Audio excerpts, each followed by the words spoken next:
Hello guys, வணக்கம் and welcome back to சிறப்பு media 2.0. நான் உங்கள் உதய். இந்த வீடியோவில் நம்ம எதை பற்றி பார்க்க போகிறோம் அப்படின்னு பார்த்தீங்கன்னா, பிக் பாஸ் சீசன் 9 உடைய 2வது வாரத்துக்கான 4வது நாளுக்கான மதிய நேர ஓட்டிங் முடிவுகளை தான் இந்த வீடியோவில் முழுசாக பார்க்க போகிறோம்.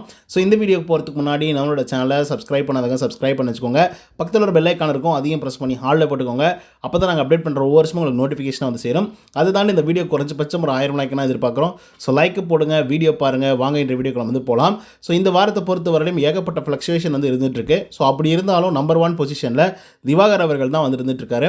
அவர் வாங்கிய ஓட்டுகளோட எண்ணிக்கை அப்படின்னு சொல்லி பார்க்கும்பொழுது 1,18,997 ஓட்டுகளாகும். அண்ட் பர்சன்டேஜ் வைஸ் அப்படின்னு சொல்லி பார்க்கும்பொழுது 23.51% காலை நேர முடிவு என்பது வந்திருந்தார். அதே போல் இப்போது 23.57% வந்து இருந்துகிட்ருக்காரு வாட்டர்மெலன் ஸ்டார் திவாகர் அவர்கள். ஸோ இவருக்கு வந்து பார்த்திங்கன்னா இந்த வாரம் இன்னும் பெருசாக வந்து பார்த்திங்கன்னா காம்படிஷனே இல்லை. நிறைய பேர் வந்து பார்த்திங்கன்னா இவர் எதிர்க்கவே மாட்டேங்கிறாங்க. இருந்தாலும் ஓட்டிங்ஸ் வாங்குறாரு. அதுக்கான ரீசன் என்ன அப்படிங்கிறத கொஞ்சம் லேட்டராக டிஸ்கஸ் பண்ணலாம். 2வது பொசிஷனில் சபரி அவர்கள் வந்திருக்காரு. அவர் வாங்கிய ஓட்டுகளோட எண்ணிக்கை 1,967 ஓட்டுகளாகும். அண்ட் பர்சன்டேஜ் வைஸ் அப்படின்னு சொல்லி பார்க்கும்பொழுது 20.37% காலை நேர முடிவு என்பது வந்திருந்தாங்க. பட் இப்போ வந்து பார்த்திங்க அப்படின்னா 20% வந்து இருந்துகிட்ருக்காரு சபரிநாதன் அவர்கள். ஆக்சுவலாக இந்த வாரத்தோட தொடக்கத்தில் 24% ஆரம்பித்த சபரிநாதன் அவர்கள் கொஞ்சம் கொஞ்சமாக குறைஞ்சி இப்போ 20% வந்து வந்திருக்காரு. ஸோ இருந்தாலும் திவாகருக்கு வந்து இவர் டஃப் கொடுப்பாரா அப்படிங்கிறத பொறுத்து தான் பார்க்கணும். 3வது பொசிஷனில் பார்வதி அவர்கள் வந்திருக்காங்க. அவங்க வாங்கிய ஓட்டுகளோட எண்ணிக்கை அப்படின்னு சொல்லி பார்க்கும்பொழுது 56,615 ஓட்டுகளாகும். அண்ட் பர்சன்டேஜ் வைஸ் அப்படின்னு சொல்லி பார்க்கும்பொழுது 11.3% காலை நேர முடிவு என்பது வந்திருந்தாங்க. பட் இப்போ வந்து பார்த்திங்க அப்படின்னா 11.21% வந்து இருந்துகிட்ருக்காங்க பார்வதி அவர்கள். ஸோ இவங்களை பொறுத்த வரலையும் ஒரு நல்ல முன்னேற்றம் வந்து கிடச்சிட்ருக்கு அப்படின்னு வந்து சொல்லலாம். என்னதான் இவங்க ஒரு சில இடங்களில் நெகட்டிவாக வந்து போர்ட்ரேயில் இருந்தாலும் கூட ஓட்டிங்ஸ் வைஸ் வந்து பார்க்கும்பொழுது பரவாயில்லை. அதுக்கடுத்த 4th பொசிஷனில் கம்ருதீன். அவர் வாங்கிய ஓட்டுகளோட எண்ணிக்கை அப்படின்னு சொல்லி பார்க்கும்பொழுது 47,036 ஓட்டுகளாகும். அண்ட் பர்சன்டேஜ் வைஸ் அப்படின்னு சொல்லி பார்க்கும்பொழுது 9.51% காலை நேர முடிவு என்பது வந்திருந்தார். இப்போ வந்து பார்த்திங்க அப்படின்னா 9.32% வந்து இருந்துகிட்ருக்காரு கம்ருதீன் அவர்கள். கமருதீனுக்கும் ஓட்டிங்ஸ் எல்லாம் இன்க்ரீஸ் ஆகலை. பட் ஃபேன்ஸ் எல்லாம் வந்து இருந்துட்டு தான் வந்திருக்காங்க. கொஞ்சம் வாயை விட்டுறாரு, தேவையில்லாமல் பேசுகிறாரு. அது தவிர மற்றபடிக்கு வந்து இவர்கிட்ட எதுவும் குறை சொல்கிற மாதிரி வந்து இல்லை. முடிஞ்ச அளவுக்கு அந்த கேமை ப்ளே பண்ணும் அப்படின்னு நினைக்கிறாரு. பட் இருந்தாலும் அவருக்கு கொஞ்சம் நெகட்டிவிட்டி வந்து இருக்குது. அதுக்கு அடுத்ததாக 5வது பொசிஷனில் ரம்யா அவர்கள் வந்து இருக்காங்க. அவங்க வாங்கிய ஓட்டுகளோட எண்ணிக்கை 41,449 ஓட்டுகளாகும்.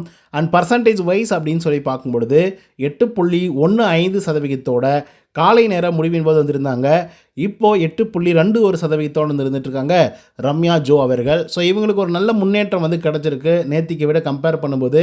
ஏன்னா 7%லேருந்து ஆரம்பித்து மறுபடியும் 8.2% வர்றது சாதாரணமான விஷயம் இல்லை. 6வது பொசிஷனில் அப்சரா அவர்கள் இருந்திருக்காங்க.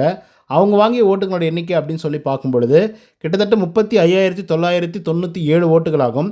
அண்ட் பர்சன்டேஜ் வைஸ் அப்படின்னு சொல்லி பார்க்கும்பொழுது கிட்டத்தட்ட 6.39% காலை நேர முடிவு என்பது வந்திருந்தாங்க. பட் இப்போ வந்து பார்த்திங்க அப்படின்னா 6.87% வந்து இருந்துகிட்ருக்காங்க அப்சரா அவர்கள். ஒரு நல்ல முன்னேற்றம் அப்சராவுக்கு வந்து கிடச்சிருக்கு. ஒரு நல்ல ஹியூமன் பீயிங் அப்படின்னு வந்து சொல்லலாம். ஏன்னா யார் மனசும் புண்படுத்தாமல் தன்னுடைய வேலைகளை பார்க்கக்கூடிய ஒரு ஆளாக இருந்துட்டுருக்காங்க. இவங்களை தொடர்ந்து 7வது பொசிஷனில் இருக்கிறது அரோரா சிங்குலர் அவர்கள் வந்து இருக்காங்க. அவங்க வாங்கிய ஓட்டுகளோட எண்ணிக்கை அப்படின்னு சொல்லி பார்க்கும்பொழுது கிட்டத்தட்ட 34,764 ஓட்டுகளாகும். அண்ட் பர்சன்டேஜ் வைஸ் அப்படின்னு சொல்லி பார்க்கும்பொழுது 6.62% காலை நேர முடிவு என்பது வந்திருந்தாங்க. இப்போது 6.89% வந்து இருந்துகிட்ருக்காங்க நம்மளுடைய அரோரா சிங்குலர் அவர்கள். ஸோ இவங்களுக்கு நேத்திக்கு வந்து பார்த்திங்கன்னா ஓட்டுக்கள் அப்படிங்கிறது வந்து குறைஞ்சது. ஸோ அதனால் இவங்க தான் எவிக்ட் ஆகுவாங்க அப்படின்னு சொல்லி எதிர்பார்க்கப்பட்டது. பட் இருந்தாலும் இப்போ மறுபடியும் வந்து இன்க்ரீஸ் ஆகிருக்கு ஓட்டிங்ஸ் அப்படிங்கிறது. அதுக்கடுத்து 8வது பொசிஷனில் கெமி அவர்கள் வந்திருக்காங்க. அவங்க வாங்கிய ஓட்டுகளோட எண்ணிக்கை அப்படின்னு சொல்லி பார்க்கும்பொழுது 34,631 ஓட்டுகளாகும். அண்ட் பர்சன்டேஜ் வைஸ் அப்படின்னு சொல்லி பார்க்கும்பொழுது 6.73% காலை நேர முடிவு என்பது வந்திருந்தாங்க. இப்போது 6.86% வந்து இருந்துகிட்ருக்காங்க நம்மளுடைய கெமி அவர்கள். ஸோ இவங்களை பொறுத்த வரலையும் ஒரு நல்ல வாக்குகள் வாங்கி ஒரு ஸ்ட்ராங்கான பொசிஷனில் இருப்பாங்க அப்படின்னு சொல்லி நான் எதிர்பார்த்தேன். ஆனால் மக்கள் வந்து அவங்கள ஏற்றுக்கலையோ அப்படிங்கிற மாதிரி வந்து இருக்குது. அண்ட் கடைசி பொசிஷனில் எஃப்ஜே வந்து இருக்காப்புல 9வது பொசிஷனில். அவர் வாங்கி ஓட்டுகளோட எண்ணிக்கை 34,404 ஓட்டுகளாகும். அண்ட் பர்சன்டேஜ் வைஸ் அப்படின்னு சொல்லி பார்க்கும்பொழுது 6.93% காலை நேர முடிவின் போது வந்திருந்தார். இப்போது 6.81% வந்து இருந்துகிட்ருக்காரு எஃப்ஜே அவர்கள். ஸோ எஃப்ஜேவை பொறுத்தவரையிலையும் அவர் வந்து ப்ளே பண்ணுறது அதெல்லாம் தாண்டி சில விஷயங்கள் நியாயமாக பேசுகிறாரு. பிக் பாஸ் ஹவுஸில் வந்து ரொம்ப டாமினேஷனாக இருக்கிறதுல இவரும் நம்பர் 1 அப்படின்னு வந்து சொல்லலாம். அண்ட் கனி கேங் இருக்கு இல்லையா, அதாவது அன்பு கேங் 2.0, அந்த கேங்கோடைய கேங் லீடர் கனியாக இருந்தாலும் அதோடைய செயலாளர் வந்து பார்த்திங்க அப்படின்னா எஃப்ஜே அவர்கள் தான். ஸோ கனி என்ன சொன்னாலுமே எஃப்ஜே அவர்கள் வந்து கேட்டுக்குவாங்க. ஸோ அதில் எந்த விதமான மாற்று கருத்துமே சொல்லவும் மாட்டார். இது தவறு இது சரி அப்படின்ற இதுக்கே வந்து போக மாட்டாங்க. ஏன் அப்படின்னா அவங்க சொல்கிறது எல்லாமே சரியாக தான் இருக்கும் அப்படின்ற மாதிரி அவங்க நம்புகிறாங்க. ஸோ அதனால தான் என்னமோ தெரியல, கனி அக்காவுக்கு வந்து அன்பு கேங் 2.0 அப்படின்னு வச்சு இவங்க பேரெல்லாம் வர சொல்லிட்டு இருக்காங்க.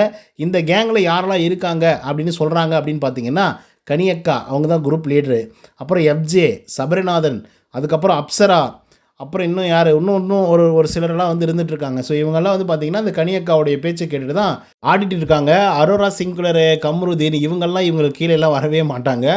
ஆனால் வந்து பார்த்திங்கன்னா ஆட்டி வைக்கும் பொம்மை மாதிரி இந்த 4-5 பேர் வந்து இருக்காங்க கனியக்காவுடைய பேச்சை கேட்குறதுக்கு. அதில் குறிப்பாக பிரவீன் அவர்களையும் நம்ம சொல்லியே தீரணும். இதெல்லாம் எங்கே போய் முடிய போகுது அப்படின்னு எனக்கு வந்து தெரியல. ஒரு பக்கம் இவங்க பார்வதியை வந்து எடுத்தாலும் கூட இன்னொரு பக்கம் வந்து பார்த்திங்க அப்படின்னா இல்லை இவங்க கேங்காக சேர்ந்துக்கிட்டு எல்லாரையும் வந்து பார்த்திங்கன்னா பயங்கரமாக வந்து புஷ் பண்ண ஆரம்பிக்கிறாங்க. குறிப்பாக பார்வதி அவர்களுக்கு சாப்பாடே கொடுக்கக்கூடாது அப்படிங்கிற முடிவில் இருக்காங்க அப்படிங்கிற மாதிரி துஷார் அவர்கள் போய் பார்வதி கிட்ட நேத்திக்கு வந்து சொல்லியிருந்தார். அதை நீங்கள் பார்த்துருப்பீங்க அப்படிங்கிறத நான் நம்புகிறேன். ஸோ அதெல்லாம் விடுங்க. இன்னொரு பக்கம் நம்ம திவாகர் வாட்டர்மெலன் ஸ்டார் லாஸ்ட் வீக்கில் வந்து போட்டு அடின்னு அடித்தாங்க ஒவ்வொரு கண்டஸ்டண்ட்டும் இந்த ஆளை.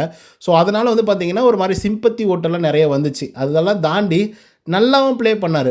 வீட்டுக்குள்ளே இருக்கவங்க ஒவ்வொருத்தரும் கேவலமான ஒரு ஆள் அப்படிங்கிற ஒரு கான்செப்ட் வந்து பார்த்திங்க அப்படின்னா பிக் பாஸ் தொடங்கும் போது வந்துருந்து. இவனுக்கெல்லாம் எதுக்கு சான்ஸ் கொடுத்தீங்க, இவெல்லாம் ஒரு ஆளா, இவன் பேசுகிறதெல்லாம் சரியா அப்படின்னு கேள்வி கேட்குற மாதிரி வந்து இருந்தது.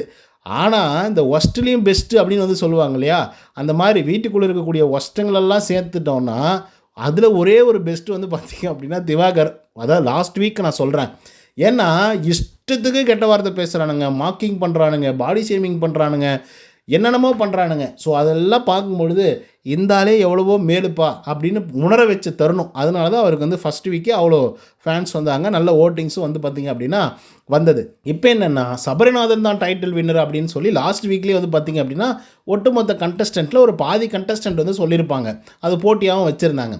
இதில் வந்து பார்த்திங்க அப்படின்னா இப்போ ஓட்டிங் ரிசல்ட் வரும்பொழுது திவாகர் அவர்களுக்கும் அதே மாதிரி நம்மளுடைய சபரிநாதன் அவர்களுக்கும் கிட்டத்தட்ட 18,000 வாக்குகள் வந்து வித்தியாசம் வந்து இருக்குது.